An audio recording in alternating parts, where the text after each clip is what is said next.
Hello, good morning. GTA Cars. So, andito tayo sa ating workshop. Isa to sa ating mga orders ng December. Ayan, so, transmission, pull down. Ayan yung mga clutch release bearing natin. Oh.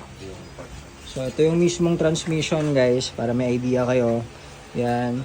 Ayan, ito yung mismong parts. Ito, hindi kasama to. Kuha namin to. Ayan, so, dry type to, guys. Walang langis. Kita nyo sa loob. Ayan, so may mga alikabok, mga dumi kasi wala siyang langis.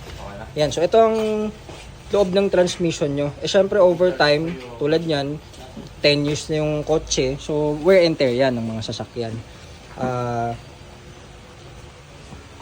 Ito na yung parts natin. Parating lang. LUK brand, syempre. Shift fork, A and B. Ito yun, yung nakita nyo kanina, yung clutch release bearing. Itong dalawa. Shift fork, kita nyo, di ba? Ito yung pinagkaibo. Ito yung luma. Brand nyo yan. So, ito yung dry clutch naman natin. Ayan. So, full set, syempre. Ayan. So, sa ilalim yung shift fork. Dyan, dalawa. Clutch. So, bubuin na po ito ngayon. Ito na yung inyong unit.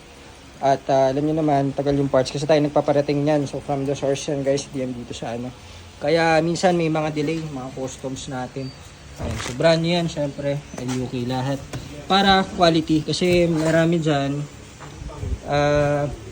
hindi naman lahat no, pero yung iba kasi mga refurbished ganun, o yung iba surplus. So dito laging sigurado kasi ang ano niyan lagi, sayang na may labor kung surplus, di ba? Magkano yung labor? Isipin nyo, itong buong transmission no, laki niyan, parang makina.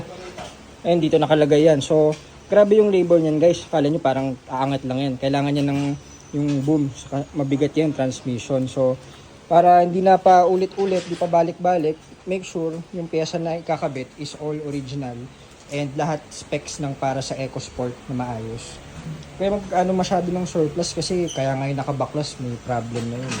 So yun, ito yung ating unit, in-update lang natin para ang next step natin dito ay mga cooling systems, check na lahat yan. Ayan, mga pang-ilalim din. So final step natin, yung lagi na yung pinapakita sa inyo, yung detailing. So ito, bago nyo ipa-detail doon, ito yung ating mga process dito sa workshop.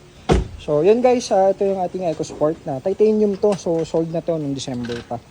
Ayan, so pinaprocess na po yan isa-isa together with yung mga ibang units dito. Ayan. So, yun po. Maraming salamat GTA Cars. On the way na itong EcoSport nyo. Salamat. Morning.